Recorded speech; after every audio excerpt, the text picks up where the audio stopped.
Topic po natin ngayon, 8 possible warning signs ng atake sa puso or heart attack bago ito mangyari. So bilang internist cardiologist, lagi yan naman nakikita ko, sakit sa dibdib, high blood. Pero ito, maganda to. Merong pag-aaral na as long as 30 days bago magkaroon ng heart attack ang isang lalaki o babae, meron na daw parang pakonti-konting sintomas na binabaliwala. So yan ang gusto natin. Kasi pag yung matinding sakit ng dibdib na, inatake na agad, wala na tayong magagawa. Pero 1 month before, may warning signs na. Okay, so tingnan natin itong 8 warning signs. Hindi naman to 100%, pero nakita nila sa pag-aaral, parang meron na. Number 1, fatigue, pagod. Kadalasan nakikita to sa mga babae. Parang iba yung pagkapagod nila. 1 month before atakehin sa puso, yung mga ilang babae, parang mas pagod sila, mas hirap na sila. So, hindi lang nila pinapansin, bakit parang sobrang pagod lagi? Diba? So, pag may ganyang sign, isipin natin, baka hindi normal. Pa-check na tayo sa puso. Yan po, linya ko yan bilang cardiologist. Number 2, laging nasusuka, laging masakit ang tiyan, laging hindi natutunawan. Oo, isipin natin, ulcer lang yan, o baka GERD lang yan, o acid reflux lang yan. Bakit parang laging masakit ang tiyan ko na wala namang kinakain iba? So, pag masakit ang tiyan, pwedeng GERD, reflux, may nakain kang chicherya o mga junk foods, or possible na pala yun na chest pain na pala yun. Kala mo lang sikmura, pero na-misjudge mo na puso na pala. Okay? So, lalo na pag may edad na, above 40, 50 years old, may katabaan, medyo maraming bisyo, pa-check natin. So, 1, fatigue. Number 2, nausea, indigestion. So, possible lang to, hindi naman sigurado kasi pwedeng ibang sakit naman ito eh. Number 3, ito. Cold sweats. Hindi ito yung pinapawisan na normal. Ito yung nagpawis ng malamig. Pinapawisan ng malagkit at malamig. Iba yon. Ang pawis po natin, 2 klase. Meron tayong pawis na nag-exercise na initan. Yun yung pawis na maraming tubig. Malabnaw lang yon. Pero meron tayong pawis na yung pawis na sobrang kaba, may sunog, may kaaway, may problema, panic attack. Yung pawis na yan, malagkit, may mga fatty, may fats yung sa pawis natin. So, ibang pawis yun. Masamang pawis yun. So, pwedeng nervyos or pawis yun ng heart attack. Yung mga inaatake sa puso, yung mga bumabagsak yung blood pressure, yung lalo na pag hypotensive na, let's say 80 na lang ang BP, ang lagkit-lagkit ng pawis, biglang pinawisan ng malagkit, bad sign yun. Okay? Minsan nangyayari yan, 2 weeks, 1 month bago atakihin sa puso. Number 4, madalas kumakabog ang dibdib for no reason. Siyempre, bago naman totally magbara yung ugat sa puso, bago umabot sa heart attack, minsan pa konti-konti na muna yung bara niya.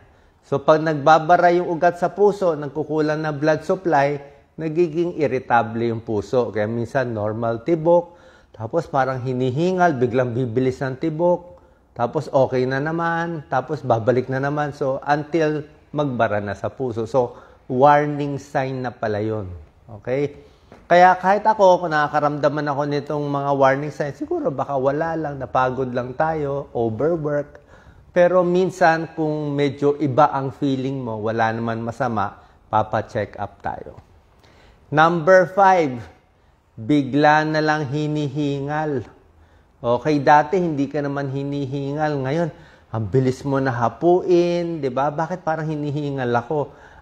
Akyat na isang hagdanan, hingal na palagi. Okay, pwedeng kulang ka sa kondisyon, pwedeng tumatanda lang yung hingal, or pwedeng sign na yun na mahina yung puso.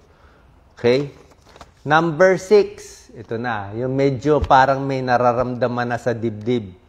Minsan kasi sa mga pasyente, sasabihin nila, hindi ako nagpa-check up sa puso kahit may heart attack kasi hindi naman mabigat dibdib ko, hindi naman masakit Dok, hindi siya masakit, parang parang may pressure lang parang may nakaipit. Ang explanation ng pasyente natin lang nakaipit, parang may konting dagan, parang hindi makalunok, hindi makasinok. Minsan, ganyan ang example nila. Hindi naman dito, minsan nandito sa may sikmura, minsan papasok, minsan sasakit, mawawala, sasakit, mawawala. So, pag may ganyang pressure, okay, pwedeng ibang dahilan or pwedeng heart problem. So, uncomfortable pressure. Number 3, minsan, ang heart attack, hindi sa dibdib ang nararamdaman. Minsan, sikmura. Minsan, leeg. Sa leeg masakit, yung pala sa dibdib na. Minsan, dito sa kaliwang kamay. Dito, sa loob, inner. Minsan, dito sa panga. Pero pag sa panga, kailangan lower jaw. Meron nga pasyente, nagpumunta sa dentista, sabi niya, sakit ng panga ko, may sira ipin ko. So, check up yung dentista, wala naman makitang problema, yung pala heart attack na. So, minsan kasi yung heart attack, tridor yan, lalo na sa mga babae, ibang sintomas. Minsan, hinihingal lang, masakit sa jaw, minsan sa kamay. Okay? So, alam ko nga medyo alanganin itong mga sintomas. Small chance lang naman na heart attack to. Pero kahit maliit ang chance, walang masama. Magpa-check ng ECG, magpa-blood pressure, magpa-blood sugar. Kung magpa-check sa isang cardiologist, baka gawan kayo ng 2D echo or stress test. Tapos, siyempre, depende sa bisyo. Kung medyo middle age na, 40, 50 years old, naninigarilyo, laging puyat, sobrang alat, sobrang stress sa buhay, iyak ng iyak, naghiwalay sa partner, lahat yan. Todo stress. Sabihin, may risk factor ka, pa-check up tayo. Okay? Kasi itong mga nabanggit kong sintomas, pagod, pawis na malagkit, hingal, palpitasyon, nakita nila 1 month before a heart attack, meron na palang reklamo yung pasyente. Pero hindi nagpatingin. Kadalasan hindi magpapatingin dito. So yun lang ang habol natin. Dito sa second part natin, very important to. Pag masakit na ang dibdib mo, masakit na ang dibdib, di ba? Talagang feeling mo, puso na. Ano ang mga possibilities? Okay? So, maraming possibilities ang chest pain. Huwag agad matakot, hindi agad atake sa puso yan, hindi agad nakamamatay. May 15 possibilities. Kaya kami mga cardiologists, pag may nagsabi yung sakit ang dibdib, tingnan muna natin, baka hindi naman sa puso. Okay? Number 1 cause ng chest pain, doon tayo sa serious. Pwedeng angina talaga. Pwedeng may bara talaga sa puso. Let's say, lalaki, middle age, diabetic, naninigarilyo, depende nga po sa patient profile. Pag ang patient profile nyo, ibig sabihin, ang itsura ninyo ay mataba, matigas ulo, diabetic, naninigarilyo, masakit ang dibdib, malaking chance, puso yun. Pero kung kayo ay 30 years old, wala namang bisyo, hindi naman overweight, di ba? Tapos masakit ang dibdib, baka ibang dahilan. Malamang hindi sa puso yan. So pag chest pain, number 1 is angina. Number 2 is atake sa puso. Tulad na sinabi ko, kung yun ang patient profile na maraming bisyo at medyo may edad na. Number 3, cause ng chest pain. Hindi naman lahat puso. Marami dito, hindi sa puso. Number 3, cause ng chest pain, pwedeng acid reflux. Pwedeng GERD lang, nangangasim. Kasi yung acid reflux, tawag din natin dyan, heartburn. Nagkamaling heartburn. So, pag masakit dito, acidic, maasim yan maasim. Tapos pagising mo, malapot dito. Maraming may GERD, parang 40% ata ng tao may GERD. So, pagising mo, maasim, paus ka, o acidic, yan. So, hindi yan sa puso, GERD yan. Number 4, possible na chest pain, ituro nyo. Lagi ko sinasabi, ituro nyo saan masakit. Marami ako nami-meet na OFW na tuwan-tuwa nga, natutulungan doon na video natin. Sige, saan masakit sa dibdib nyo? Turo nyo isang daliri lang. Pag naturo nyo na isang daliri, dito man o dito, kaliwa man o kanan, malamang hindi na yan sa puso. Kasi pag natuturo mo na isang daliri, nasa ribs na yan May ribs tayo. Pag ribs yan, costochondritis na yan. Baka nadaganan mo yung dibdib mo o nagbuhat ka o kulang ka sa stretch. Masakit ang dibdib, buto lang yan, so no problem. Okay?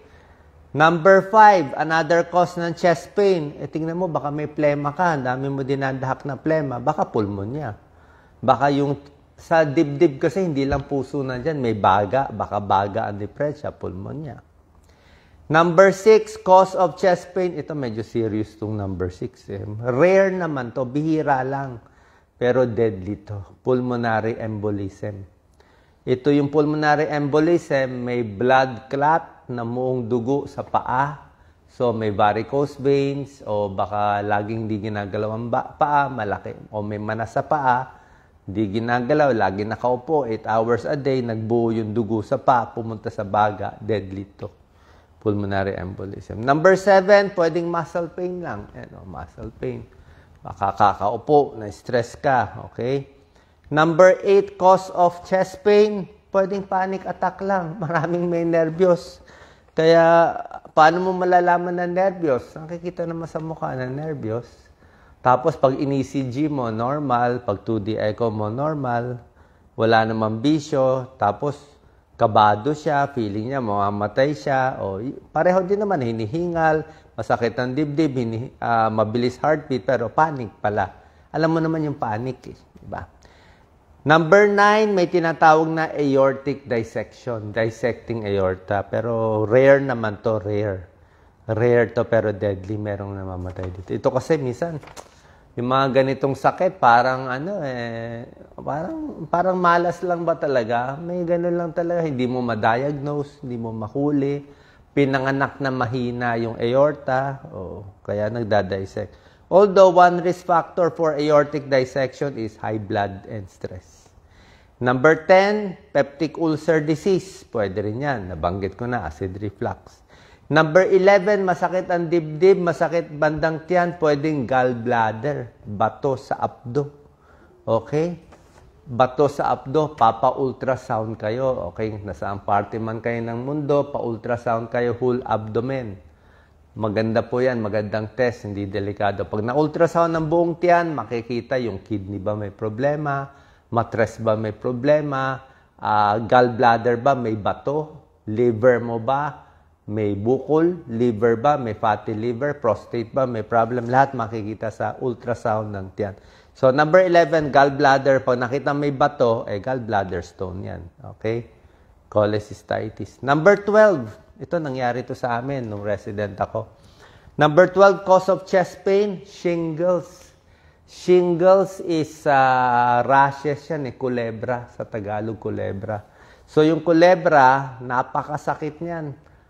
Usually sa edad 50 patas, minsan may kulebra dito sa mata, pwede makabulag, may kulebra dito, meron sa paa, at meron din minsan sa dibdib.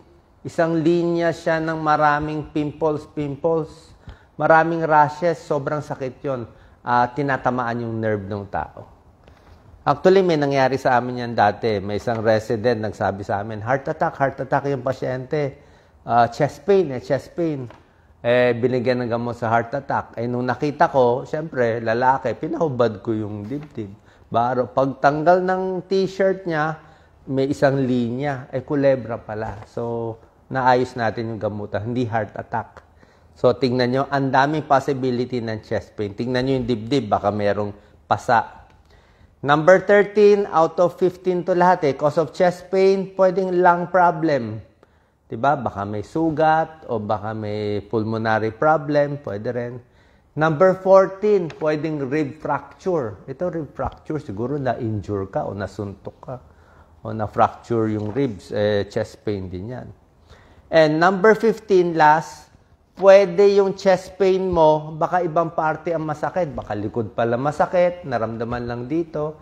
Baka leeg mo masakit, dito mo lang naramdaman. O baka kamay mo masakit, nare-refer lang yung pain. Okay? So, tulad na sinabi ko, ang tunay na sakit sa puso, usually, ang sakit niya mga 5 minutes up to 15 minutes yung bigat ng dibdib. Pinakamatagal, 30 minutes. 5 minutes to 30 minutes. Pag ang sakit sa dibdib nyo ay less than 1 minute, hindi na yan sakit sa puso. Pag sakit ng dibdib nyo, maghapon, 2 oras, hindi na yan sakit sa puso. Usually, 5 to 15 minutes up to 30 minutes. Tapos, pag napapagod, bibigat ang dibdib. Pag nagpahinga, nawawala. Typical yan sa tunay na sakit sa puso. Saan pa nakakuha kayo ng idea? Kung duda kayo, may heart problem kayo, base sa patient risk profile, pa-check tayo sa cardiologist. Pero kung hindi naman, don't worry, malamang ito lang mga ibang muscle pain lang. Okay? Sana po nakatulong tong video kasi alam ko marami sa inyo ay ang sumasakit sa dibdib. Salamat po. Share po natin.